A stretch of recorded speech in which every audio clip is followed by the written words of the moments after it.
प्रकोप उतरेगा परमेश्वर का ऐसे लोगों के ऊपर। चाहे मैंने जितना भी तुमको चांस दिया सुधरने का, लेकिन फिर भी तुम अगर बोल रहे हो मुझे परमेश्वर नहीं चाहिए, मुझे नरक में ही जाना है अनंत काल तक का, तो ऐसों पर परमेश्वर अपना गुस्सा निकालेगा, उनके हिसाब से उनका न्याय करेगा।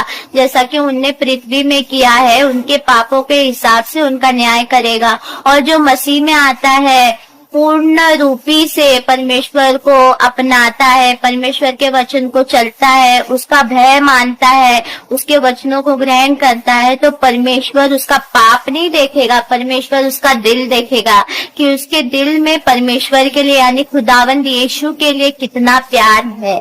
ठीक है, पे आगे लिखा है प्रत्येक मनुष्य पर जो बुरा करता है क्लेश और संकट आएगा। रहम करना खुदा, यानी जो कोई भी बुरा करता है, बुरा काम करता है, दूसरों के लिए बुरा जानता मानता है, खुद भी बुरा बोलता है, तो उनके ऊपर संकट आएगा, विपत्ति आएगी।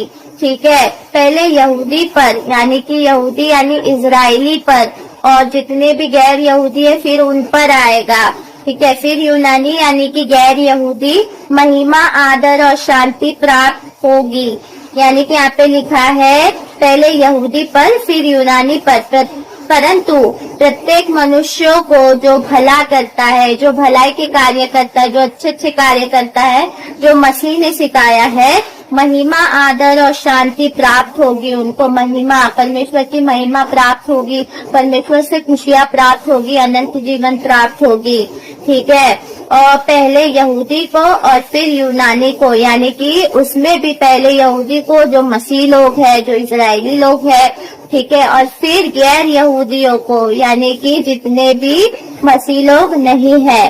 ठीक है, परमेश्वर किसी का पक्षपात नहीं करता, वो भेदभाव नहीं करता कि इसको थोड़ा मिले उसको ज्यादा मिले, नहीं, परमेश्वर सबसे एक समान ही प्रेम करता है। अब यहाँ पे आगे लिखा है जिन्होंने बिना व्यवस्था पाप किया है वे बिना व्यवस्था के नष्ट भी होंगे। यानी कि बिना व्यवस्था यानी कि जो मसीह में विश्वास ना करते हुए पाप किया है, पाप में जीवन में मरे हैं, वो उसके हिसाब से ही उन्हें दंड भोगा जाएगा। ठीक है, और जिन्होंने व्यवस्था पाकर पाप किया है उनका न्याय व्यवस्था के अनुसार होगा। यानी कि जिन्होंने मसीह होते हुए भी पाप किया है, पाप में जीवन बिताई है, परमेश्वर यहोवा को पूरा सरेंडर नहीं किया है, उनका ये जितनी व्यवस्था इसमें लिखी गई है उनके हिसाब से उनका न्याय होगा, ऐसा परमेश्वर यहोवा ने यहाँ पे बता रहे हैं। क्योंकि परमेश्वर के समक्ष